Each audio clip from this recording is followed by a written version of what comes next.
आज दिल्ली में कूड़े के पहाड़ों को लेकर एक बहुत महत्वपूर्ण तथ्य, बहुत महत्वपूर्ण जानकारी आपके माध्यम से मैं दिल्ली की जनता के साथ शेयर करना चाहता हूँ। ये जानकारी और अगर ये इम्प्लीमेंट होता है, जो खतरनाक प्लान इन लोगों ने बना रखा है, तो दिल्ली की जनता के लिए बहुत खतरनाक है, दिल्ली की जनता के स्वास्थ्य के लिए बहुत खतरनाक है। इसलिए ज़रूरी समझा कि आपके माध्यम से जनता के सामने रखा जाए। हम सब जानते हैं कि दिल्ली में कूड़े के 3 बड़े बड़े पहाड़ हैं। आप साउथ की तरफ से आओ, आप ईस्ट की तरफ से आओ, आप नॉर्थ की तरफ से आओ, दिल्ली में अगर एंटर करो हरियाणा से या यूपी से, तो 3 बड़े बड़े पहाड़ ये बताते हैं कि भारतीय जनता पार्टी ने पिछले 17 साल में क्या किया है कूड़ा मैनेजमेंट में दिल्ली में, एमसीडी में। यहाँ तक तो ठीक है, इन 3 कूड़े के पहाड़ों का मैनेजमेंट करना, इनको ख़त्म करना, यहाँ के कूड़े को मैनेज करना, इस सब की तो बात दूर की है। अब इन लोगों की साजिश है कि दिल्ली में इस तरह के 16 पहाड़ और बना दिए जाएं। दिल्ली में कूड़े के जिस तरह के अभी 3 पहाड़ खड़े हुए हैं और दिल्ली के ऊपर खतरा बने हुए हैं, ये लोग वैसे 16 कूड़े के और पहाड़ बनाने की तैयारी कर रहे हैं।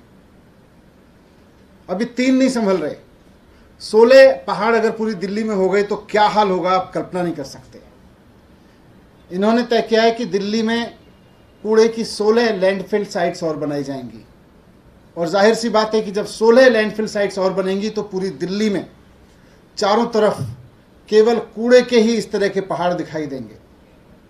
तो 16 कूड़े के नए पहाड़ ये लोग दिल्ली में और बनाने की, खड़े करने की तैयारी कर रहे हैं। 3 पहाड़ जो इनकी कारगुजारियों की वजह से, भारतीय जनता पार्टी के फेलियर की वजह से दिल्ली में खड़े हो गए, उन पे तो अभी तक कुछ किया नहीं। वहाँ पे 4 गाड़ी खड़ी करके इधर से उधर टप्पर घुमाते रहते हैं। और अब 16 और जगहों पर लोगों का जीना दुश्वार करेंगे, 16 और जगहों को ये नर्क बनाएंगे। हम सब जानते हैं, आप सब लोग भी जानते हैं कि जहाँ जहाँ ये 3 कूड़े के पहाड़ इस समय हैं, उसके आसपास के लोगों की ज़िंदगी कितनी नर्क है। उसके आसपास के लोगों को हर वक्त इन कूड़े के पहाड़ों की वजह से बदबू झेलनी पड़ती है। उनके ड्राइंग रूम में, उनके बेडरूम में, उनके किचन में, हर जगह कूड़े की बदबू रहती है। कई कई किलोमीटर तक चील मंडराती रहती हैं इन पहाड़ों के ऊपर, ज़मीन से कीड़े मकोड़े निकलते रहते हैं। ये हालत है। आग लगती रहती है, आग का धुआं लोगों के घरों में हर वक्त घुसता रहता है। 3 कूड़े के पहाड़ों ने लोगों की ज़िंदगी नर्क कर रखी है। अगर इन लोगों की साजिश कामयाब हो गई, अगर इन लोगों का ये प्लान कामयाब हो गया, तो दिल्ली में इस तरह के 16 और पहाड़ अलग अलग कॉलोनियों में किस तरह लोगों की ज़िंदगी को नर्क बनाएंगे, इसका हम कल्पना नहीं कर सकते। आज सारी दुनिया में बड़े बड़े शहर, ऐसा नहीं है दिल्ली बड़ा शहर है, दुनिया में बहुत सारे बड़े शहर हैं, वहाँ भी कूड़ा होता है, वहाँ भी लोग रहते हैं, वहाँ भी कूड़ा जनरेट होता है, लेकिन सारी सरकारें अपना कूड़ा मैनेजमेंट कर रही हैं, वहाँ के नगर निगम अपना अपना कूड़ा मैनेज कर रहे हैं। लेकिन दिल्ली में एमसीडी अनोखी तरीके से चलती है कि 3 कूड़े के पहाड़ पहले से खड़े कर दिए और 16 कूड़े के नए पहाड़ अब ये लोग खड़ा करना चाहते हैं। इस तरह से तो दिल्ली बर्बाद हो जाएगी। अभी 3 जगहों पर लोगों को बदबू झेलनी पड़ती है, चील कौवे झेलने पड़ते हैं, आग का धुआं झेलना पड़ता है। फिर अलग अलग कॉलोनियों में पूरी दिल्ली में 16 जगह पर ये और झेलना पड़ेगा लोगों को। दिल्ली में कोई कोना ऐसा नहीं बचेगा जहां इस तरह की बदबू ना हो। दिल्ली में कोई कोना ऐसा नहीं बचेगा जहां पे इस तरह के चील कौवे ना मंडरा रहे हों कूड़े के पहाड़ों पे। ये मैनेज नहीं करना जानते, ये केवल और केवल लड़ाना भिड़ाना जानते हैं, ये केवल साजिशें करना जानते हैं। अब इनसे ये 3 पहाड़ मैनेज नहीं हो रहे और 16 और नए पहाड़ बनाने की इनकी तैयारी हो रही है। मैं आज आप सबके माध्यम से दिल्ली की जनता को कहना चाहता हूं कि आज अरविंद केजरीवाल जी के पास प्लान है। उनको आपने बिजली की जिम्मेदारी दी, उन्होंने 24 घंटे बिजली दे के दिखाई, दिल्ली को फ्री बिजली दे के दिखाई। आपने उनको पानी की जिम्मेदारी दी, पानी दे के दिखाया। आपने उनको स्कूल की जिम्मेदारी दी, स्कूल शानदार करके दिखाए।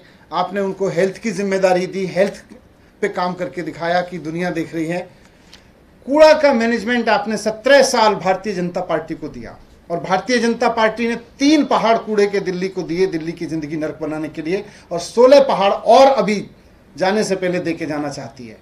इनको ये मौका मत दीजिए। आप अरविंद केजरीवाल जी पे भरोसा करिए।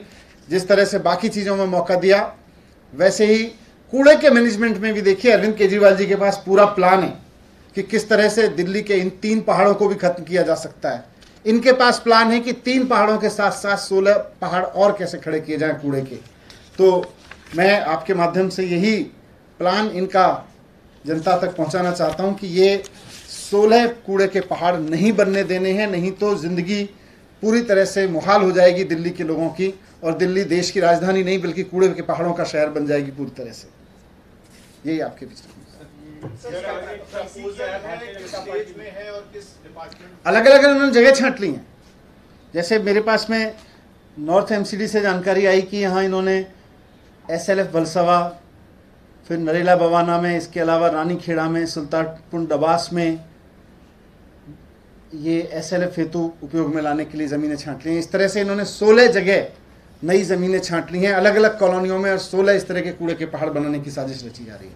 सर, बीजेपी ने आज एक स्टिंग जारी किया है अमन अरोड़ा का, बता रहे हैं कि अमित अरोड़ा का, और वो आरोपी हैं CBI के FIR में, कह रहे हैं कि बहुत पैसे का लेन देन हुआ है, आप लोगों को पैसे दिया गया।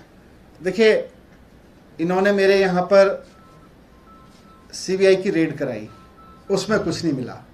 फिर इन्होंने उम्मीद लगाई कि घर में नहीं मिला कुछ, लॉकर में ज़रूर कुछ होगा। फिर ये लॉकर में गए, मैंने आप सबके सामने तथ्य रखे कि वहाँ भी केवल झुंझुना मिला बच्चे का, लॉकर में भी।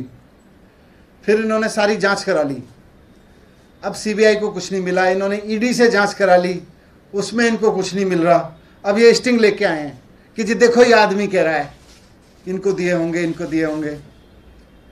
मैं आज भारतीय जनता पार्टी से अनुरोध करना चाहता हूं कि ये जो सो कॉल्ड आपका स्टिंग है, इसको आप आज और अभी जाके CBI को दीजिए, और 4 दिन के अंदर अंदर स्टिंग हो ही गया। अब स्टिंग तो सबूत में आ गया। 4 दिन के अंदर अंदर CBI इसकी जांच करके मुझे गिरफ्तार कर ले। भाई, भारतीय जनता पार्टी ने स्टिंग कर ही दिया है। CBI की एक्सटर्नल ब्रांच है भारतीय जनता पार्टी आजकल, तो एक्सटर्नल ब्रांच से सबूत आ गया। एक्सटर्नल ब्रांच की बीजेपी की जिम्मेदारी है कि जाके CBI को सौंपे, और CBI इसकी बहुत सख्ती से, बहुत गहनता से और बहुत तेजी से जांच करे, और अभी जांच करे, अभी जाके इसको लेके इसकी जांच करे। और अगर ये स्टिंग सच्चा है, अगर इस स्टिंग में सच्चाई है, तो 4 दिन के अंदर अंदर, आज फ्राइडे, थर्सडे, आज थर्सडे है, थर्सडे, फ्राइडे, सैटरडे, संडे, आज हाफ डे निकल गया। मंडे तक मुझको गिरफ्तार कर ले CBI इस स्टिंग के बेस पे। 4 दिन के अंदर अंदर ये स्टिंग के बेस पे CBI मुझे गिरफ्तार कर ले, अगर इस स्टिंग में सच्चाई है। और नहीं तो फिर आप मान लेना कि ये भारतीय जनता पार्टी के माननीय प्रधानमंत्री जी के दफ्तर से रची गई एक और साजिश है। दिन रात आजकल वहाँ पे सरकारें गिराने के लिए CBI रेड की साजिश, ED की साजिश, स्टिंग साजिश, यही काम हो रहा है प्रधानमंत्री जी के दफ्तर से। तो अगर CBI इसकी जांच करे और पूरे सघनता से जांच करे, पूरे इंटेलिजेंस लगा के जांच करे, CBI एक सक्षम संस्था है, जाके जांच करे, बीजेपी इसको दे, और पूरी जांच करके 4 दिन में जांच हो ही सकती है, स्टिंग है ही उपलब्ध। अरेस्ट करें मेरे को, मंडे तक अरेस्ट करें, नहीं तो फिर मानो कि ये स्टिंग झूठा है और प्रधानमंत्री दफ्तर की बहुत बड़ी साजिश है, और फिर माफी मांगे प्रधानमंत्री जी इस बात के लिए कि मेरे दफ्तर ने गलत साजिश की, गलत स्टिंग कराया, मेरी CBI इसको सच साबित नहीं कर पाई। सर, अमाउंट्स की बात की गई है कि मैं तो बताया सारी जांच करें अब।